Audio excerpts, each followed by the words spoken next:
we're going to try to end this about 10 minutes to 4, and if you have questions that you would like to ask Julie, then is it all right if they ask you during the presentation too, or would you like to wait until the end? How about wait till the end, just in the interest of time? Okay. So we'll wait and hold your questions until the end if you would, and then also there'll be time for you to have individual questions and answers with her after that's done. Right now, I will turn the time over to Mackenzie Lawyer-Davies, who is an MPA in the MPA program, and she'll introduce our guest speaker. Just in the interest of time, I wanted to comment that we're passing around a piece of paper to put your name and your email. I am going to send out a survey to see what I can do as an ambassador to BYU to further assist you in your federal job search. I just want to introduce Julie. She is one of the Annenberg Speakers Bureau through the Partnership for Public Service. She is a Federal Human Resources Policy Specialist with the Office of Personnel Management, and she received her bachelor's from the Ohio State University in Political Science and her master's in Public Administration and Women Policy and Political Leadership from American University. So without further ado, Julie Saad.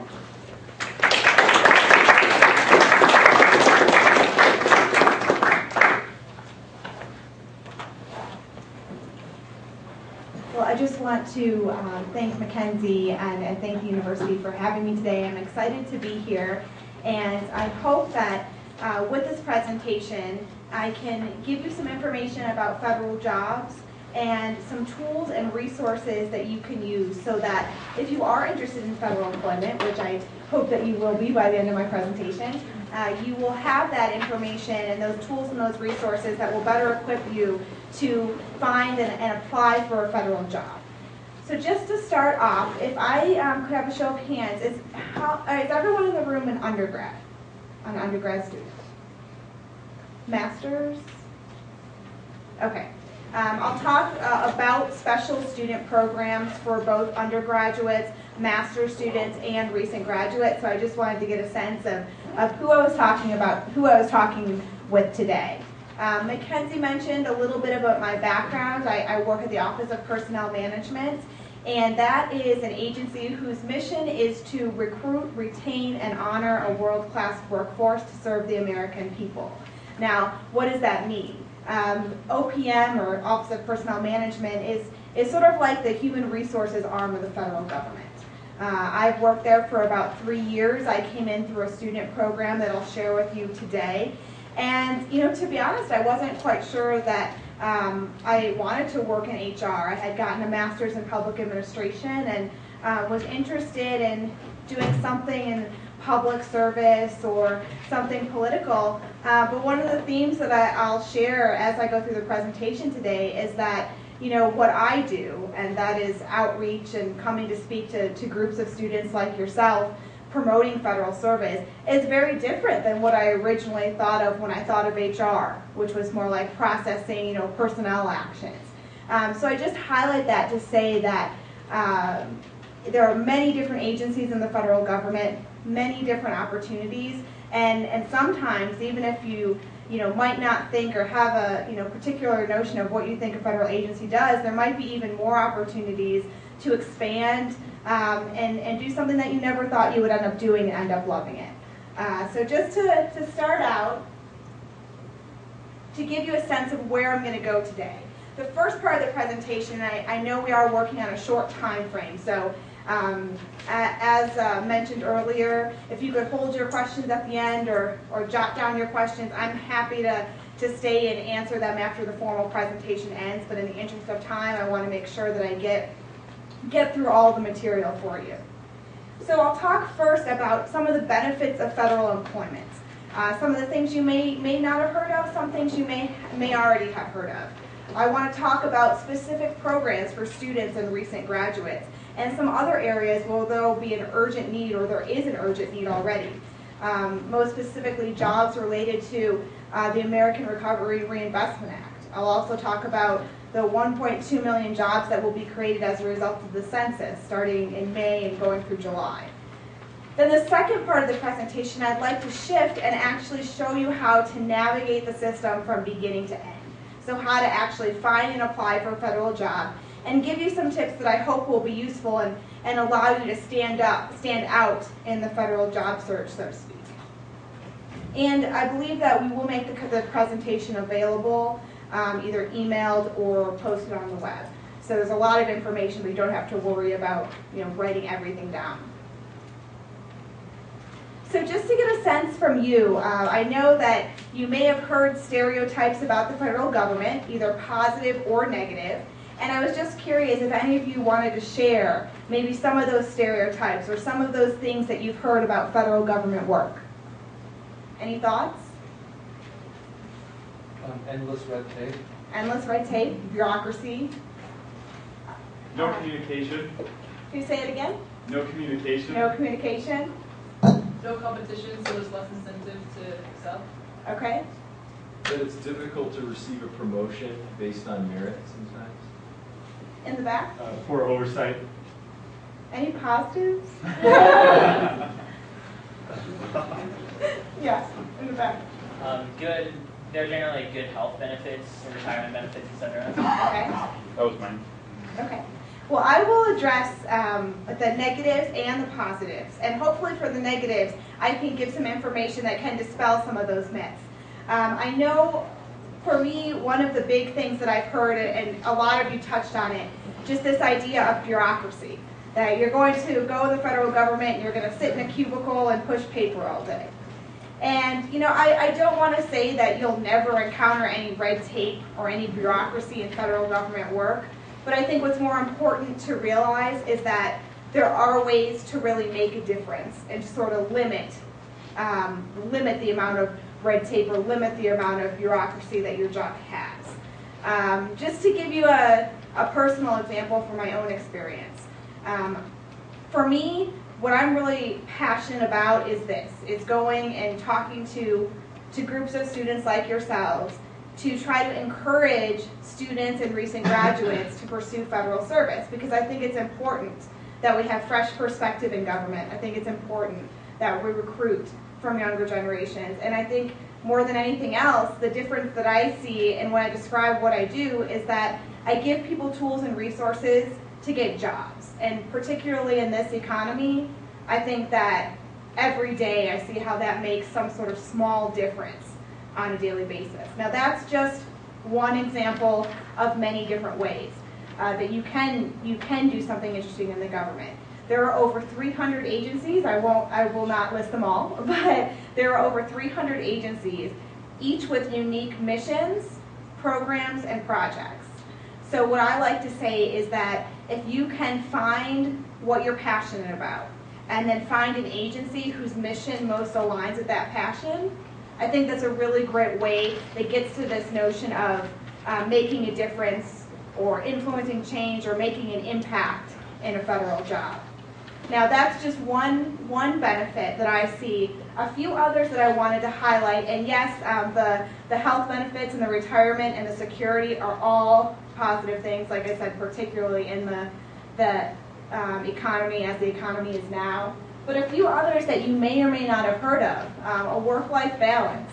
I think this is a really, really good one, and I know that government agencies are trying to promote it more and more.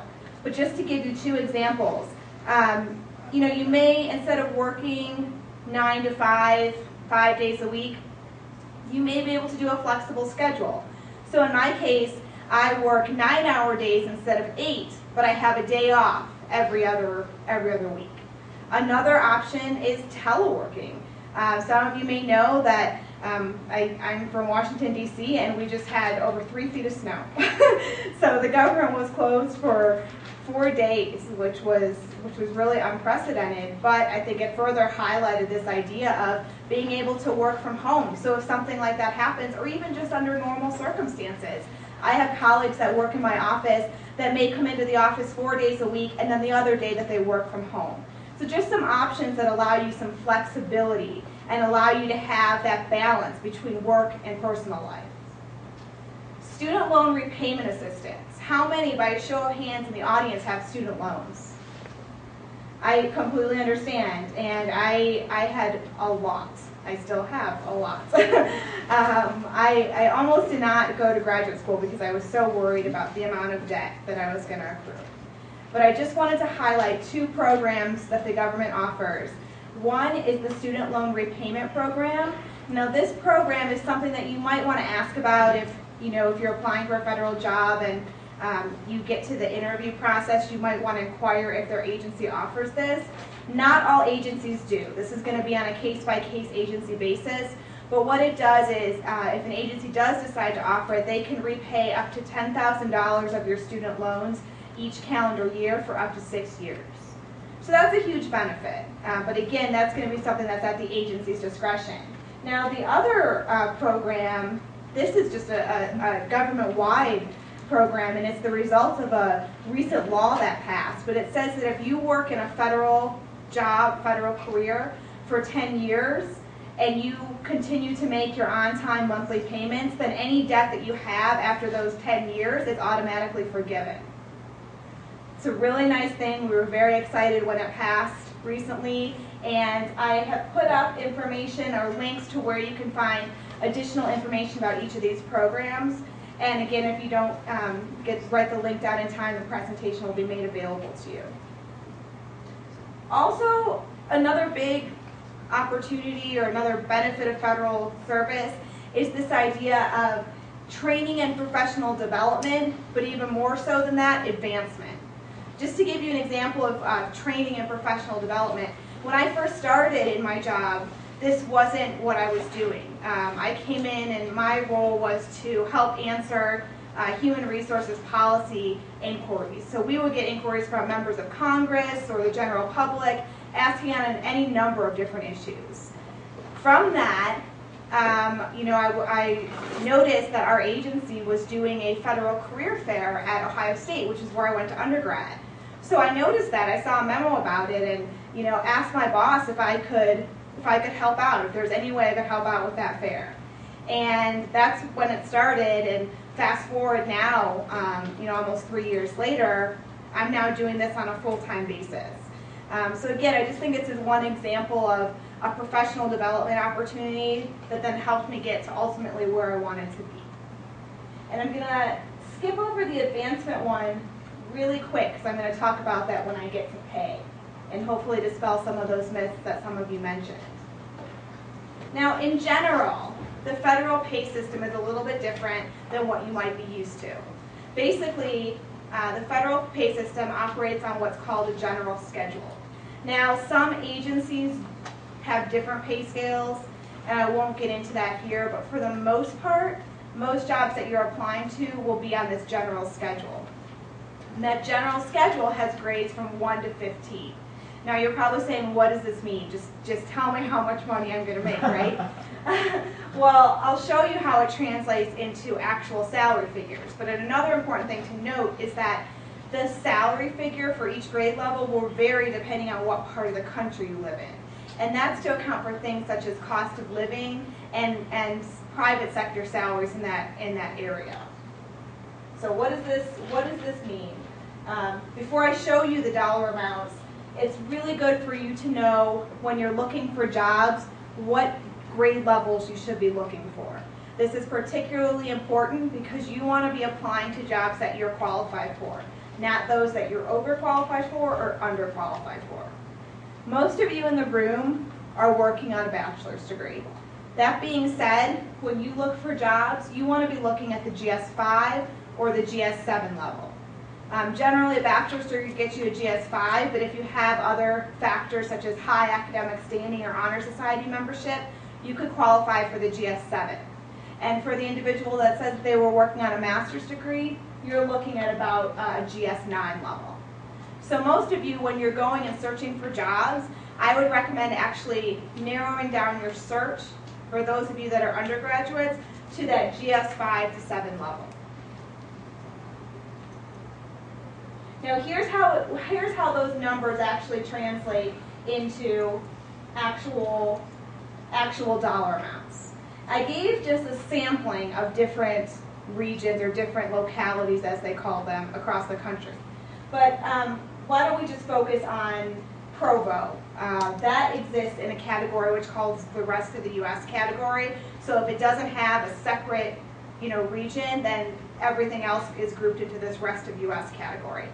So if you're looking at a GS5 in Provo, you're looking at just over $31,000. But I think what's important is not necessarily where you start, but where you end up. And you know this because when you're applying to positions, it'll be advertised. Say it's advertised at the GS5 level. There'll be something underneath it that says promotion potential. Now, it might say nothing. Or it might say promotion potential GS9 or GS11. What does that mean? That means that if you start at a GS5 and the promotion potential is up to an 11, you could almost double your salary in several years. Now, how does that work?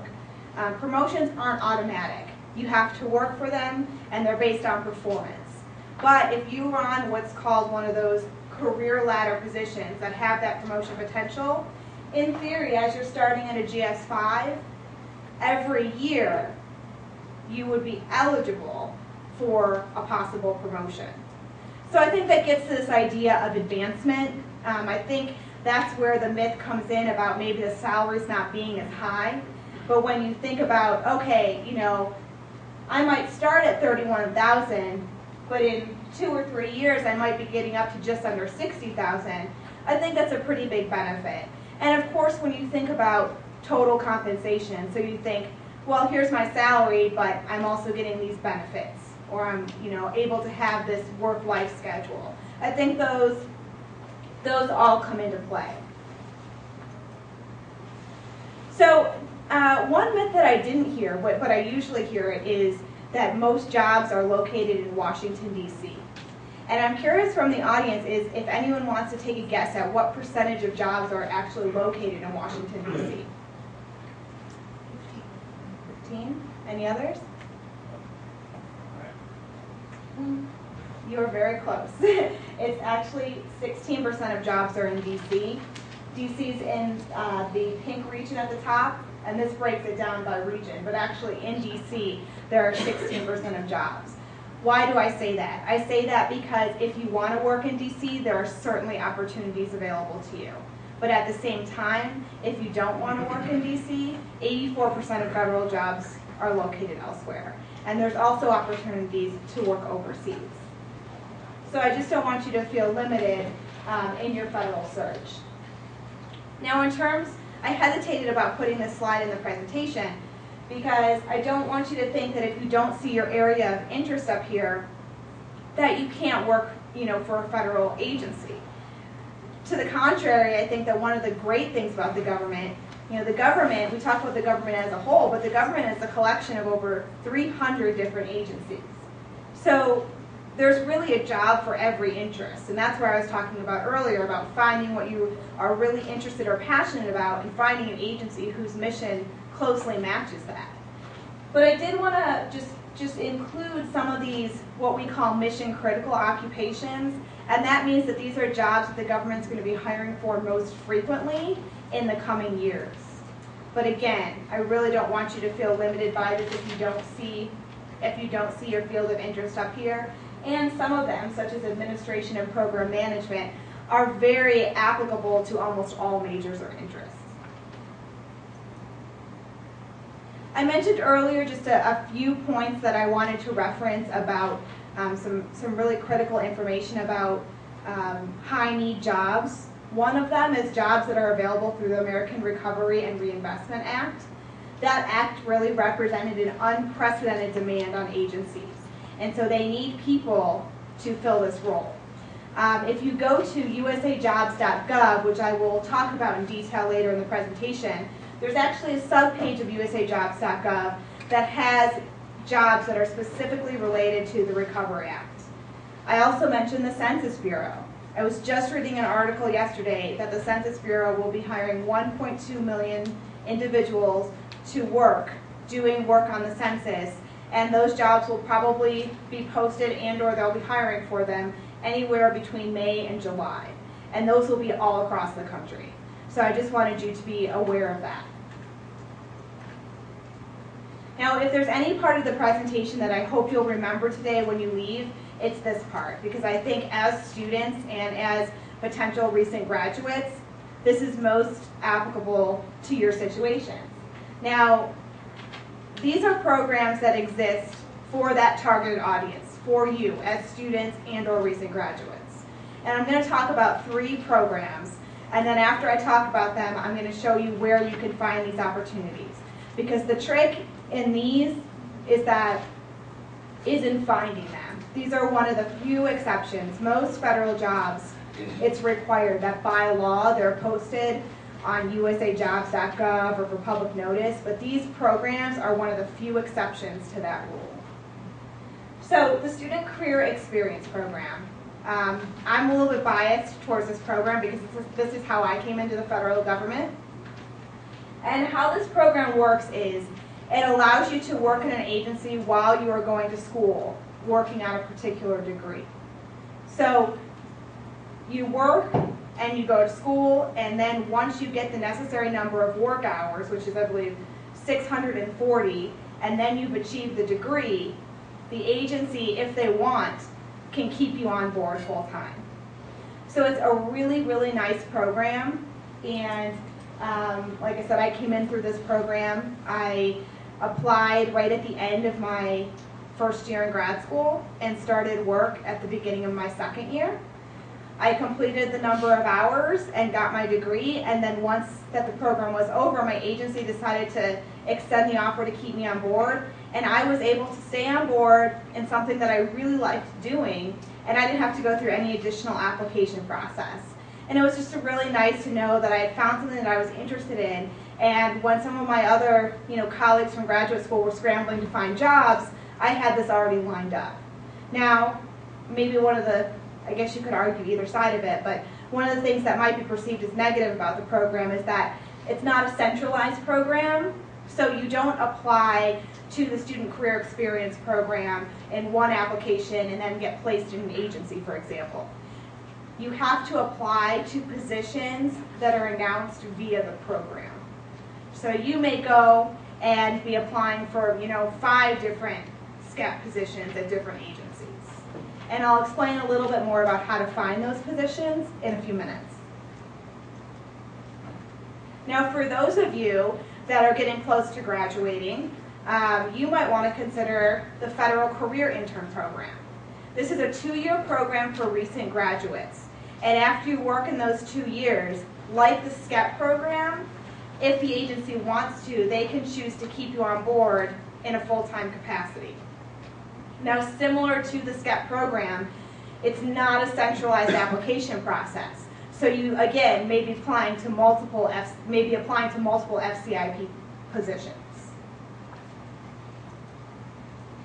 For those of you that are in graduate school or interested in going to graduate school, the PMF program is a program for recent graduates of a master's program. You apply at the beginning of your second year of grad school, and the process is centralized for this one, and you have to be nominated by your school. So for more information, you want to check out our website at pmf.opm.gov. And we just finished the assessment process for those candidates that were nominated by their school in the fall. So the process will then start over again next fall. Now, the Presidential Management Fellows Program, that's where you go through your school and it's a centralized process. But what about those other programs like the SCEP or the FCIP? I mentioned that those are one of the few exceptions where they don't have to be posted online. So how do you find them? I recommend 3 ways. The first is to visit the Student Jobs website. Now, this website, again, I'll talk more in detail about USAjobs.gov, but Student Jobs website is a subpage of USA Jobs. So for example, when you go on USAjobs.gov, you'll click on Students, and this page will appear. Now, when you go here, you'll see a drop-down menu right here, and you select that arrow, and when it drops down, you'll see Federal Career Intern, Student Career Experience Program, and you can select and then search for different opportunities. Now, this won't be comprehensive because agencies don't have to post here, but I really recommend that you at least check it out first, just to see what's there. Second, you want to contact your school's career center or maybe academic advisor. That's how I found my SCEP opportunity. My academic advisor had a good relationship with the agency that I worked at, and so when they were recruiting for SCEP students, they sent the announcement directly to my school. Now, I do think that that's a little bit more challenging outside of DC for that component, but I would still recommend that you check with your career center advisor just to see if they know of anything. And finally, you might want to check at individual agency level.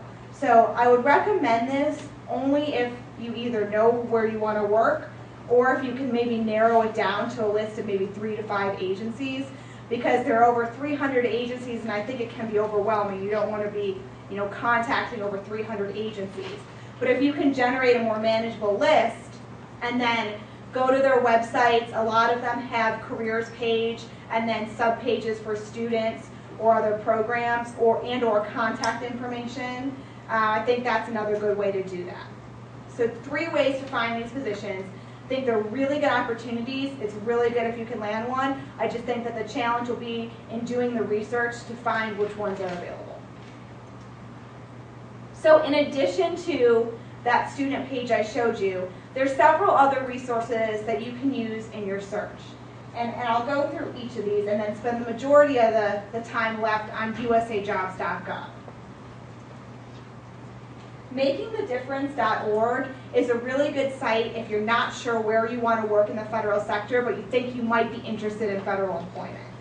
So you can go here and you can get profiles of different agencies. There's an internship database, and it gives you a lot of general information about federal employment. So a great place to start if you're new to this process. As I mentioned earlier, I think agency sites are great if either you know where you want to work, maybe you're really passionate about, you want to work as a foreign service officer at the State Department. If you are really passionate about where you want to work, you might want to go direct to the Department of State and then look for what either says careers or job page and find opportunities there.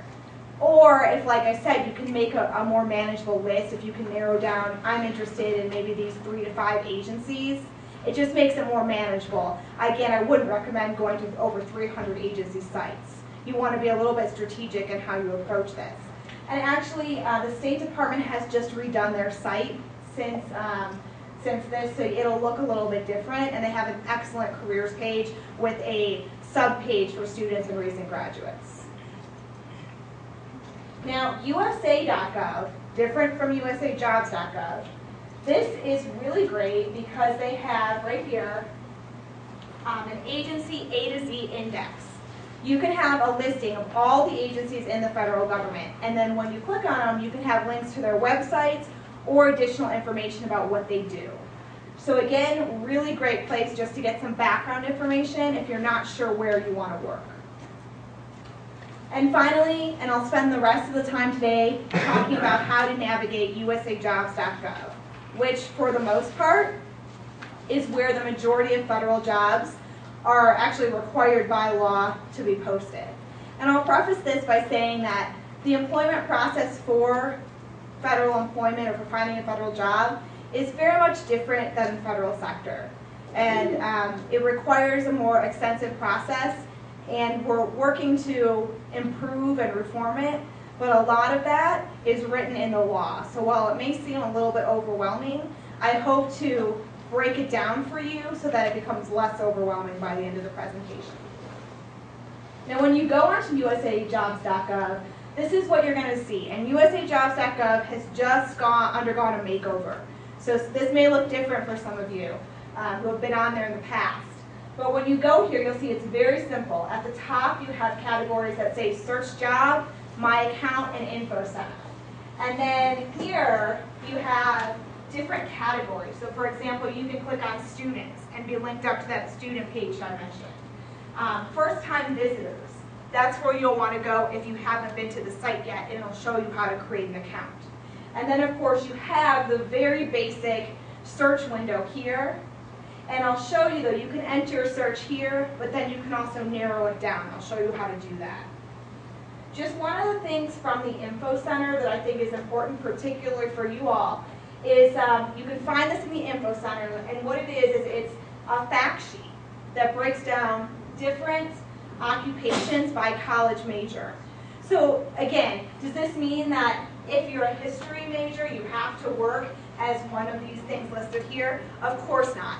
But it gives you some samples of different positions that might use that major so you can further narrow down your search. Now, say, and I apologize for the formatting there, say that you wanted to do a very basic search. And I just used an example as you were looking for a program analyst position in Washington, D.C. When you do that, it'll come up with a listing of different positions that meet that criteria, okay? But that's all I put in at first. Now on the side, you'll see this, it says refine your results, and you can refine it by any of those categories. So salary, grade level, a number of different things to narrow down your search. For everyone in the audience today, I would definitely recommend, at a minimum, refining your search by grade level. So for those of you that are working on a bachelor's degree, you want to limit it to GS5 or GS7. And that'll get you those targeted jobs that you're really eligible for. You can also do a couple of different things on the site that we added. You can send an announcement to your email account, to your Facebook account. You can share a job with someone, or you can say you did this search but you're not ready to go through them all. You can save this search and then return to it later. Now, say you click on one of those positions, you're interested in it, you want to see more about it. This is what a sample of what would be displayed. This is what we call a job announcement. A couple of things that I want to highlight. On the top, you'll see all these different tabs. And you can click on any of those tabs at the top, and it'll jump forward to that section of the announcement. Or you can scroll down, and you can see the entire announcement.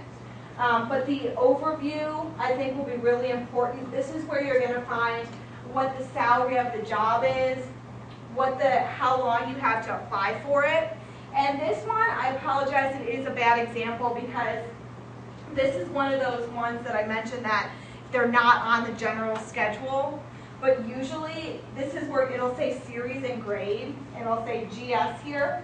And then it'll have some numbers here, which you don't need to worry about. That's just internal numbers.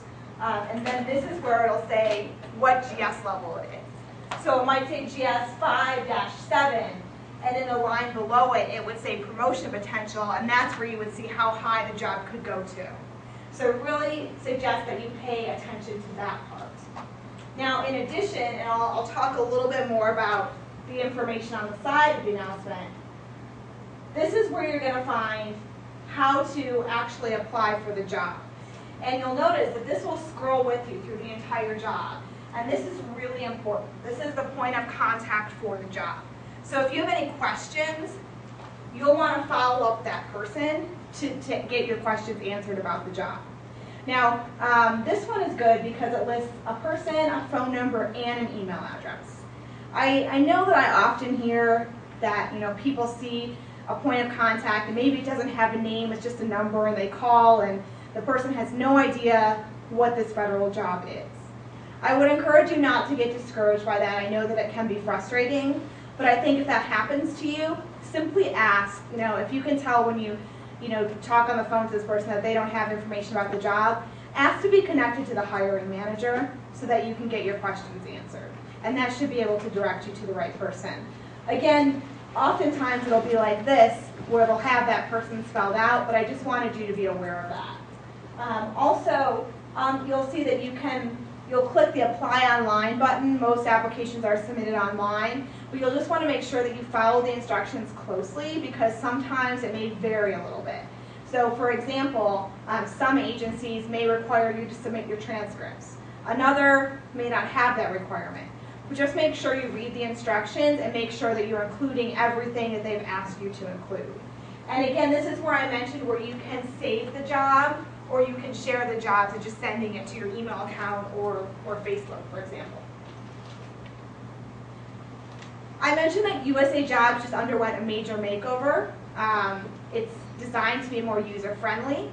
One of the things that I wanted to highlight in particular were those enhanced search functions and also this information center.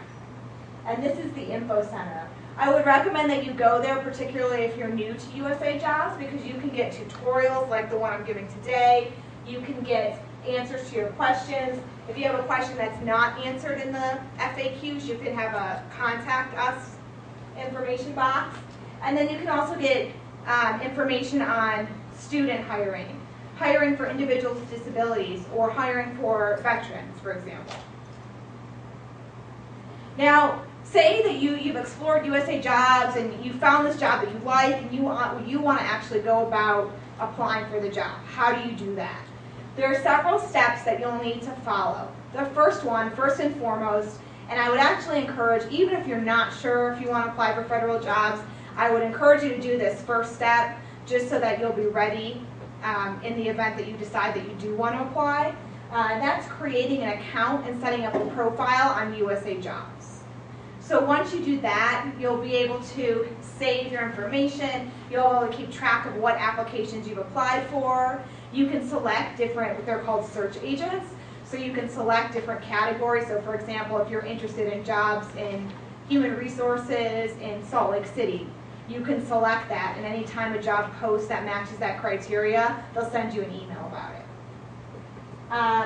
After you set up your account, you want to make sure that your profile is complete. And that includes creating a resume, which I'll talk about shortly. And then you want to make sure that you complete your application package by the deadline. And also, if you need to, follow up with a contact to see what the progress is or to get any questions that you need answered. Now, for those of you that are new to USAgov, when you go there, click on first-time visitors. That was like right underneath the search function. And this will come up. And when you go here, you want to click on Create an Account on the left-hand side. Now when you do that, you'll be prompted to fill in basic account information. So you'll complete this information, and once you're done with that, your account will be set up, and then at any time you can modify your profile. One of the things that you'll want to do is to build a federal resume. Now you might be asking, what's a federal resume? I have a resume. What's the difference between this? A federal resume typically requires a little bit more information and it's more detailed. Some positions require that you have this federal resume, and you can build it right in the system. It'll prompt you. So you'll just build it and fill in the information that they ask for. I mentioned that this could be changing. We'll see how it turns out. We're trying to simplify the hiring process. So right now, I would recommend that you create at least one federal resume to use, and then it's saved in your system. So when you apply for a job, you can just always click to upload that. But in the future, we could see where more positions are just allowing you to include your own resume. Now, usually, almost all positions will ask that you have the resume. But sometimes some of the announcements will ask you to either complete a questionnaire or brief essays. This is another point where this could change in the future as we try to make the process simpler. But for now, I just wanted you to be aware of these essays, or as we like to call them, knowledge, skills, and abilities, or KSA questions. And I just wanted you to be aware of what those are in case you see them. Now, sometimes an announcement might ask you to respond to something, so it might be a statement. So for example, it might say, ability to communicate orally. And then you would have to respond in a paragraph or two about how you're able to do that. So what's the best strategy for that? I typically recommend an approach that's called the CCAR approach, or challenge, context, challenge, action, results. And I recommend, if you're posed with one of these KSAs, that you talk about one example and walk it through these different stages. So for example, if I was posed with a KSA that said ability to communicate orally, I would probably use this as an example. So I would give the context in that, I am charged with explaining to students and recent grads the federal hiring process and giving them tools and information to find federal jobs. For a challenge, I might talk about how the process can be complex and I need to be able to convey it in a way that is easier to understand and effective. For the action, I would say that I speak at different colleges and universities nationwide about this topic. And then for the result, you want to highlight something that's really like the best, something that's quantifiable, that you can really, really sell yourself. So maybe I would say, you know, that after my presentations, this many students contacted me about wanting to get a federal job, or I got an award from my agency for giving this presentation. Something that really sells yourself and highlights the best of that action. Now just some summary tips for you if you're presented with this, and a lot of these will cross-apply to creating your federal resume as well. You want to try to use the keywords in the announcement in your answer. Now that doesn't mean if you just stick in the keywords that you're automatically going to get selected. You have to be able to show how you're able to do whatever they're asking, but it is important to use those keywords. And also make sure that you're using examples, like I said, that really walk through in detail what you've done, and tailor this to the announcement. So you don't want to necessarily use the same KSAs for every application. You really want to try to tailor as much as possible. But you may be able to modify, you know, write a KSA and then modify it for another application.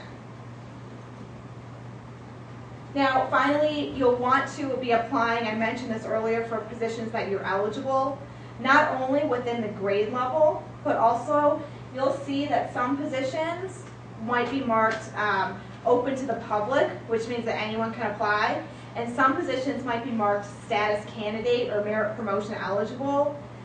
Unless you've held a federal job before or are a current federal employee, you do not want to apply to those because you will not be considered. For most people in the room, you want to be applying to jobs that are open to the public at the GS5 or 7 level. And then just be aware that if you're a veteran, if you have a disability, you may be eligible to get some special preference on your application. So what happens next? After all this process, you click submit, you've submitted your application.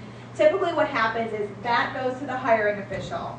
And that hiring person looks at it and they generate a list of what they call as the highly qualified candidates.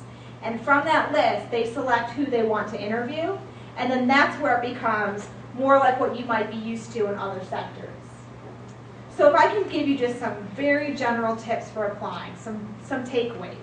I would say that the main thing is to plan ahead, allow a lot of time for completing the process. Unfortunately, we're working on shortening the time frame, but we're still not there quite yet. So if you are graduating in the spring, I would recommend that you try to start, you know, as soon as possible. Ideally, if you can start at the beginning of your last year of school. Select carefully. Really look for those positions that are within your grade level range, that you're eligible for, and really try to tailor your application. Not necessarily just, you know, email or upload the same resume for everyone, but really use this quality over quantity idea. Really put a lot of time into the applications that you're applying for instead of just a mass applying for a lot of them. You'll want to prepare for a little bit of a wait, like I mentioned. And then don't be afraid to follow up with the agency to find out where you are or what's going on with your application, as sometimes it does take a little bit of a longer time period. I put my contact information up here. I encourage you to use it. That's my direct number and email. And you know, I am happy to answer any questions. I realize this is a lot of information and that some of you may be thinking, you know, this is just too much. You know, there's all these steps that you have to go through. There's all these different rules. Why do I want to do this? Personally, I think that the end result is why you want to do it. It's the end result if you're able to put the time and effort into the front end and then land a federal job. The opportunities in working for the federal government then become worth it. I think that's the case with me. I've been able to find a job that I really do enjoy and I'm really passionate about, and I hope that that will be your experience as well.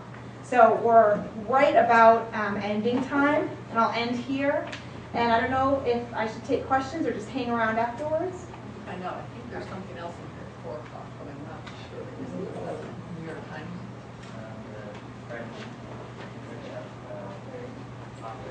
Yeah. So there is another presentation in here at 4 o'clock. I wonder if we could go, let me go look for, if you want to answer questions right now, just for a minute, I'm going to go check and see if there's one. Yeah. Say for the KSA, they're just looking for a paragraph or two, not much more than that. I would keep it to 1 or 2 paragraphs. I would say generally not more than a page. That's the long end. Any other questions?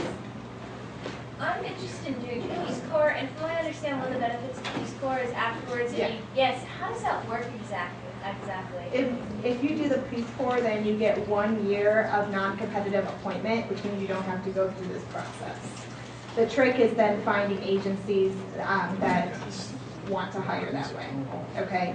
So that would be a thing where the Peace Corps might give you additional information about how to do that, but once you're done with the Peace Corps, you can contact agencies and inquire about different positions that they had available. So some positions, even if you're qualified for, they would want you to go through the whole process anyway? You said only if they'll let you. Oh, I mean, like if if agencies are hiring that way, you know, like agencies are able to do that. They're able to, if you were in the Peace Corps, able to offer you a position non-competitively. Gotcha. But not all of them do. not all of them do at the same time frame. Okay. And if you did go through the Peace Corps, your contacts there would probably have additional information about exactly how to work that. Okay. Is it not true that Peace Corps service can preclude you from security and defense service for a certain number of years? I haven't heard that, but I'll have to check. But I had not heard that before. Yes. Other questions? I did want to introduce you to Jason Ratliff. He's from University Career Services here on campus. Is that what it's called now, right? Yeah. Used to be called Career Placement, in case you're wondering. He's in the Wilkinson Center.